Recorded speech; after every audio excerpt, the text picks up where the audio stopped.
तो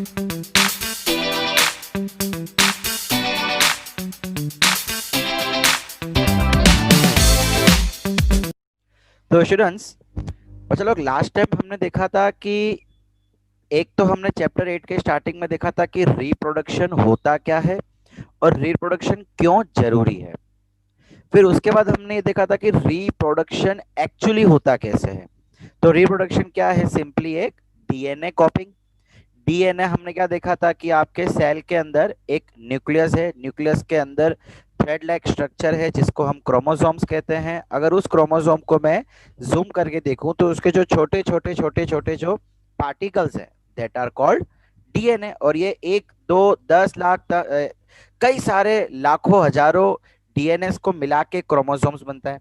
और हमारी जो इंफॉर्मेशन है कि मेरी नाक कैसी बनानी है, मेरी आंख कैसी बनानी है, मेरा मुंह कैसा बनाना है, इसकी सारी जानकारी किसके अंदर होती है? डीएनए के अंदर। इन शॉर्ट हम कह सकते हैं कि क्रोमोसोम के अंदर सारी जानकारी होती है। अच्छा, ये डीएनए बनता कैसे है? तो भाई, अगर मैं सेक्सुअल रिप्रोडक्शन की बात करूं तो डीएनए मिक्सचर होता है, एक फीमेल और एक मेल में डीएनए मिक्सचर होता है।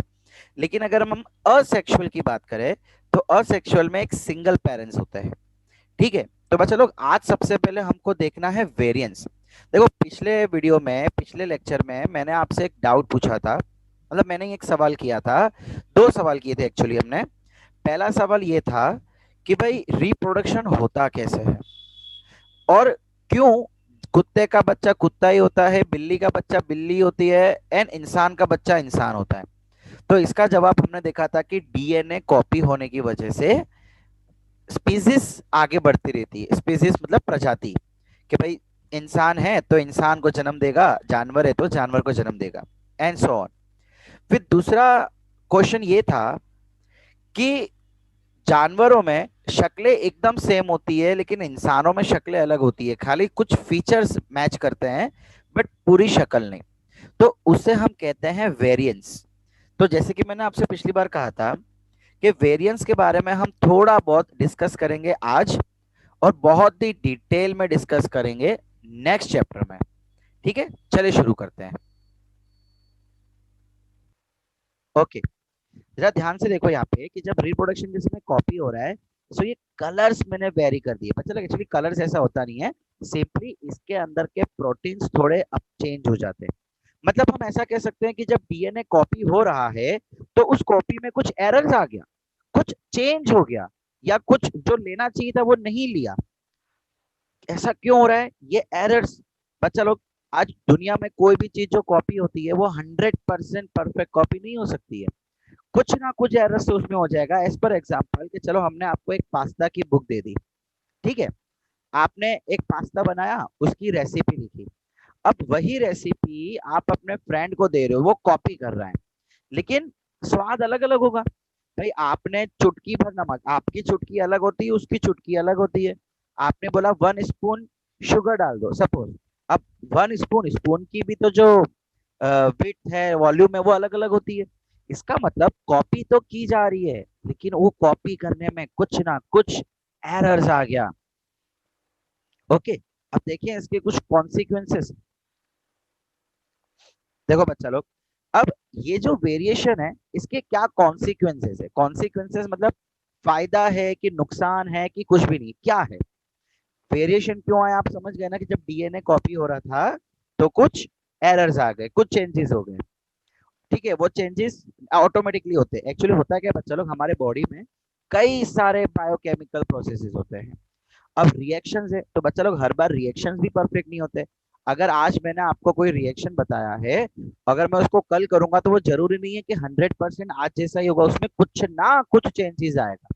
सिमिलरली हमारे बॉडी में भी जो बायोकेमिकल रिएक्शंस हो रहा है, अल्टीमेटली बच्चा लोग, सेल डिवाइड होना, बच्चे का पैदा होना, ये सब क्या है? ये केमिकल रिएक्शंस है हमारे बॉडी के अंदर। सो ये chemical reactions all the time same नहीं होते हैं, ऑल द टाइम परफेक्ट नहीं होते हैं। इसी कारण कुछ एरर्स आ जाती है डीएनए कॉपिंग में, और इसी कारण आपकी शक्लें आपके पेरेंट्स की शक्ल से अलग रहती है।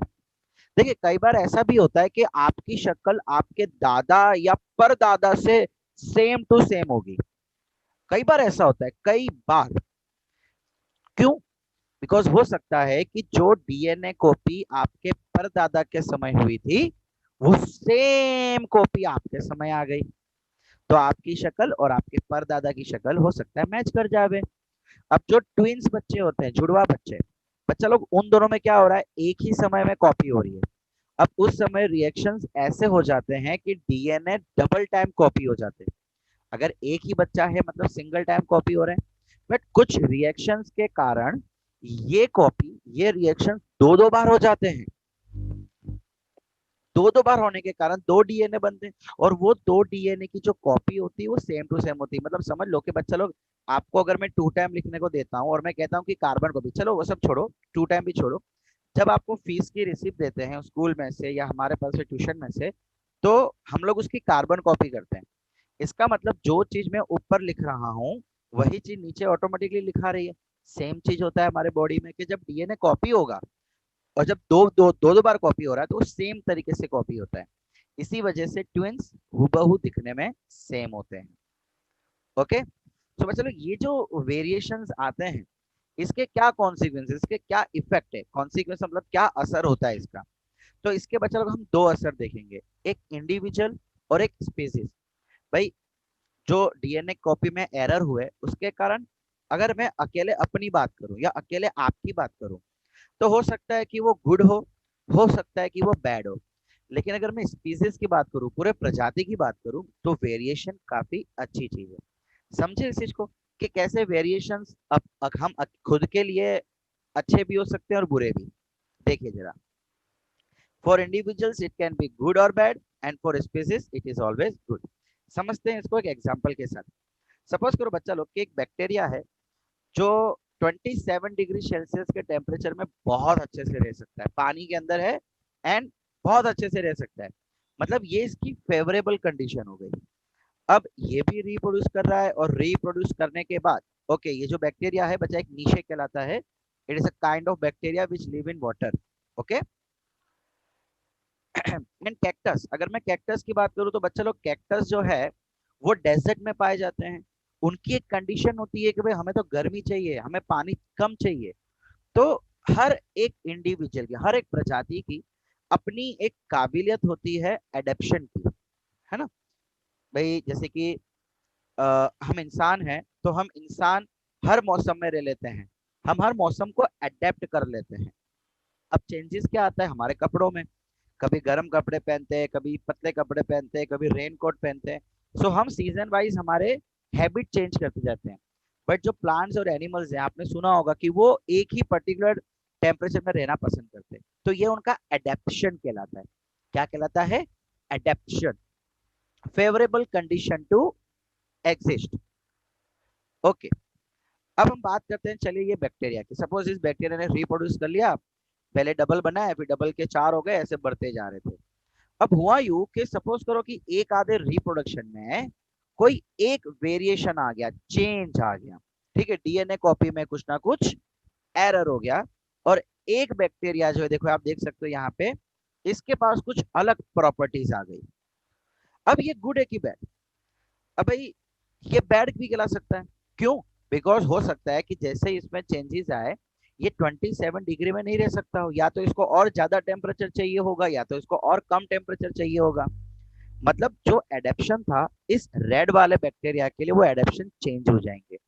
और हो सकता है कि अभी तक इसके पूर्वज जहाँ पे रहते आए हैं 27 में, ये वहां ना रह पाए। भाई एज पर एग्जाम्पल, अगर आप कश्मीर के पहाड़ों में रहते हो, और आपको, आपने अगर टीवी में देखा हो कि दुनिया में ऐसा होता है वैसा होता है, लेकिन आप पहाड़ों में रहना पसंद नहीं करोगे, तो वहां पे आपको घुटन फील होगी। सो ये वेरिएशन इंडिविजुअल आपके खुद के लिए बैड हो सकता है। काश आपका भी ऐसा मूड रहता कि नहीं यार, मुझे भी इन पहाड़ों में रहना है, तो कोई प्रॉब्लम ही नहीं आती। ठीक है। अब अग, ऐसा भी हो सकता है, ऐसा भी हो सकता है बच्चा लोग, सपोज करो कि ओवर द टाइम टेम्परेचर बढ़ता जा रहा है, ग्लोबल वार्मिंग होती जा रही है। सो जो टेम्परेचर आज 27 है, वही टेम्परेचर कल को 30 डिग्री हो गया। अब यार, ये जो बैक्टीरिया है रेड कलर का, इसके पास काबिलियत है कि ये 30 डिग्री में रह सकता है। मैंने पहले कहा था ज्यादा टेम्परेचर वाला, लेकिन बाकी के जो बैक्टीरियाज है उनकी तो क्या काबिलियत है 27 में रहने के लिए। तो जिस दिन टेम्परेचर बढ़ गया उस दिन बाकी सारे बैक्टीरिया मर जाएंगे, ये अकेला रेड वाला बैक्टीरिया बचेगा। तो देखो यहाँ पे वेरिएशन जो चेंजेस आए वो अच्छे बन गए। इसलिए कहा जाता है कि इंडिविजुअल्स के लिए ये वेरिएशन या तो अच्छे हो सकते हैं या तो खराब हो सकते हैं। अच्छा, अगर मैं स्पीसीज की बात करूं, प्रजाति की बात करूं, तो भाई जैसे कि ग्लोबल वार्मिंग के कारण 30 डिग्री टेम्परेचर हो गया पानी का, तो बाकी सारे बैक्टीरिया मर जाएंगे। अगर मान लो कि इसमें चेंजेस नहीं होते तो ये भी मर जाता। सो होता क्या कि बैक्टीरिया की प्रजाति ही खत्म हो जाती, जैसे डायनासोर की हो गई। लेकिन लेकिन इसमें चेंजेस आ गए, ये 30 डिग्री टेम्परेचर को झेलने के लायक बन गया। तो ये क्या करेगा, आगे और रिप्रोडक्शन करेगा और अपने जैसे बैक्टीरिया बनाएगा जो कि इतने टेम्परेचर में जी सकते हो।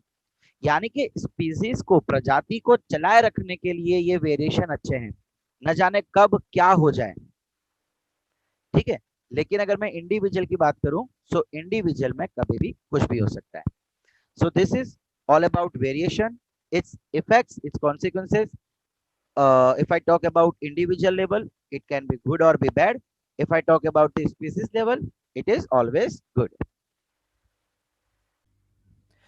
तो बच्चा लोग चले अब शुरू करते हैं असेक्सुअल रिप्रोडक्शन के बारे में। तो जैसे कि हमने पहले देखा था, असेक्सुअल रिप्रोडक्शन का मतलब क्या होता है, जिसमें सिर्फ एक ही पेरेंट इन्वॉल्व है अपने ऑफ स्प्रिंग को जनरेट करने के लिए। ऑफ स्प्रिंग का मतलब है बेबीज। ठीक है।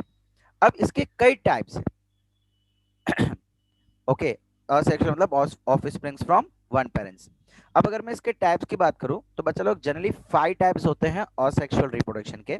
सबसे पहले हम पढ़ेंगे फिशन के बारे में, बाकी सब टाइप भी पढ़ेंगे वन बाय वन, लेकिन अभी चलिए सबसे पहले देखते हैं फिशन। क्या होता है एग्जैक्टली फिशन? बच्चा लोग फिशन का मतलब पता है क्या होता है? सेपरेट होना, अलग अलग होना। सो यहां पे भी इसका मतलब यही है कि भाई एक सेल दो सेल में अपने आप को स्प्लिट कर देता है। What we can say, a cell splitting itself into two or more. देखो बच्चा लोग, ऐसा जरूरी नहीं है कि सेल सिर्फ दो में ही डिवाइड हो सकता है दो से ज्यादा में भी डिवाइड हो।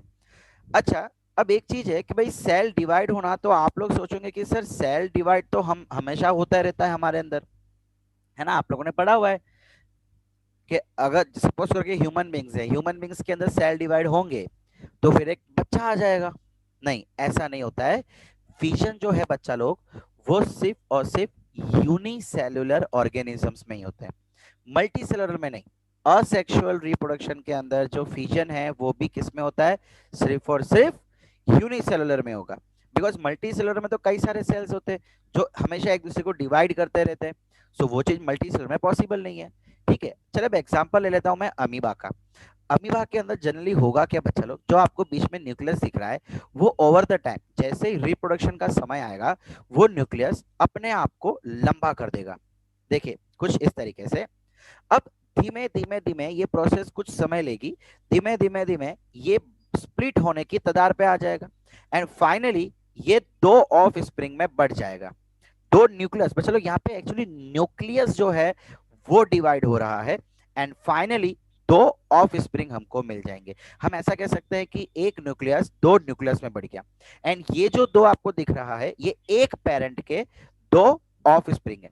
बच्चा लोग सबसे खास बात यहाँ की ये है कि जो पेरेंट था ना, वो अपने आप में गायब हो जाता है।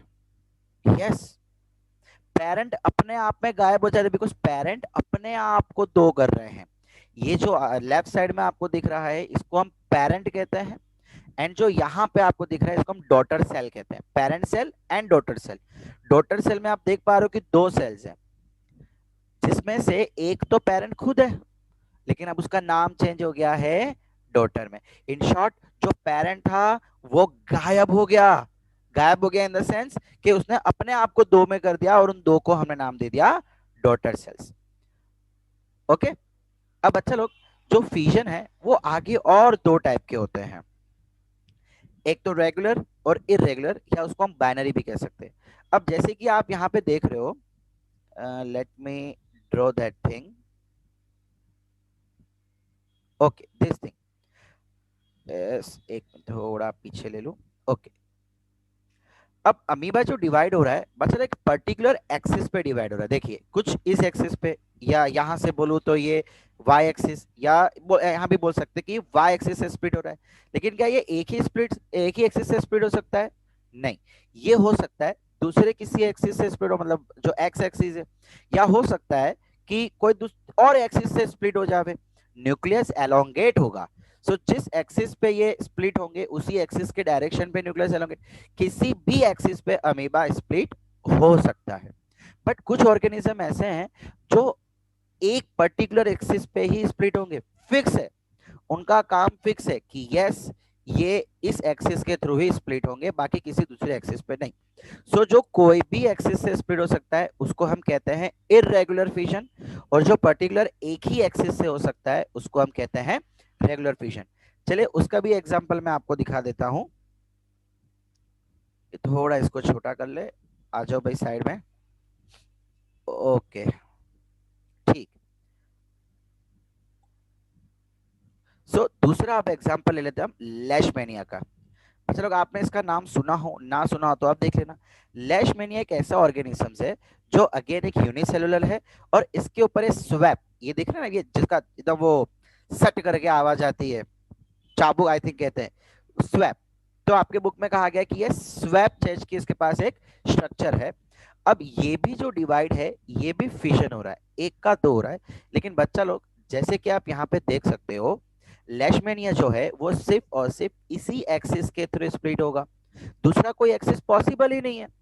ठीक है, अब इस एक्सिस को मैं यहाँ पे क्रॉस लगा देता हूं, बिकॉज बच्चा लोग आप खुद सोचिए कि अगर ये वाई एक्सिस के थ्रू, सॉरी एक्स एक्सिस के थ्रू स्प्लिट होगा ये वाले एक्सिस पे, तो इसके पास जो ये स्वैप है वो तो कॉपी हो ही नहीं पाएगा। मतलब फिशन का मतलब क्या होता है कि हर एक बॉडी पार्ट को कॉपी करना, तो जो स्वैप है उसको भी एज इट इज कॉपी करना पड़ेगा उसके ऑफ स्प्रिंग में। तो अगर मैं एक्स एक्सिस पे लेता हूं तो ये पार्ट तो कॉपी हो ही नहीं पाएगा। सो इस पार्ट को कॉपी करने के लिए कंपलसरी हमको इसी एक्सिस पे स्प्लिट होना जरूरी है। तो इस टाइप के फिशन को हम कहते हैं रेगुलर फिशन। ओके बच्चा लोग समझ आया? रेगुलर इरेगुलर दोनों के हमने एक एक एग्जाम्पल भी देख लिए।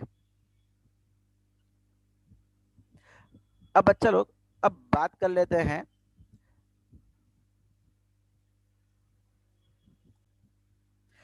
ओके तो बच्चे लोग अभी तक हमने ये देखा कि जो फिशन अभी तक हमने देखे अमीबा और लेशमेनिया में, उसमें सिर्फ दो ही ऑफ स्प्रिंग्स हो रहे थे।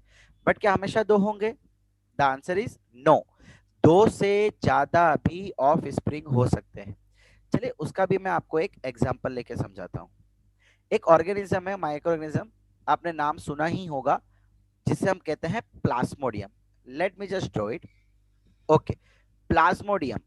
अब अच्छा लोग प्लाज्मोडियम क्या करेगा, वो जैसे उसका रिप्रोडक्शन का समय आएगा वो अपने सेल्स को काफी इंक्रीज करेगा। ठीक है, यहाँ पे मैंने 5 दिखाया है, बट ऐसा जरूरी नहीं हर बार 5 हो, ऊपर नीचे भी हो सकता है। सो ये अपने आप को एक ही बार में 5 न्यू प्लाज्मोडियम्स में डिवाइड कर देगा। सो यहाँ पे हमें क्या हुआ कि एक ही बार में 5 नवे ऑफ स्प्रिंग मिल गए, एंड जो पेरेंट प्लाज्मोडियम था वो इनमें से एक हो गया। सो जिसमें दो बन रहे हैं उससे हम कहते हैं binary fission. Let me just right it, binary fission. And जिसमें एक ही साथ दो या दो से सॉरी तीन या तीन से ज्यादा ऑर्गेनिजम्स या चाइल्ड मिलते हैं, उससे हम कहते हैं मल्टीपल फिशंस। तो बच्चे लोग मल्टीपल फिशंस की खासियत है कि उसमें रैपिड रिप्रोडक्शन हमको देखने को मिलता है, जबकि बाइनरी फिशन में एक बार में सिर्फ दो ही ऑफ स्प्रिंग्स, दो ही डॉटर सेल्स पैदा हो सकते हैं। ओके, एंड अच्छा वन मोर थिंग बच्चा लोग, ये जो प्लाज्मोडियम है ये एक ऐसा ऑर्गेनिज्म है जो हमारे बॉडी के अंदर मलेरिया फैलाने का काम करता है ना। अगर आपको मच्छर काटते हैं या बुखार आता है तो मलेरिया बहुत तुरंत फैलता है। क्यों? Because of this. बच्चा लोग लैशमेनिया भी पीछे नहीं है, लैशमेनिया भी हमारे अंदर एक अजीब बीमारी जिसको हम कहते हैं काला अजर, काला अजहर नाम की एक बीमारी हमारे अंदर फैलाने का काम कौन करता है? लेशमेनिया। बच्चे लोग ये आपके बुक में भी दिया है और ये आपके एग्जाम में भी कई बार पूछा जाता है, तो आपको ये बीमारियों के नाम याद रखने हैं। What causes malaria, what causes काला अजहर, या विच डिसीज डज लेशमेनिया कॉज। किसी भी तरीके से आंसर आ सकता है। Okay, so here is it about fission.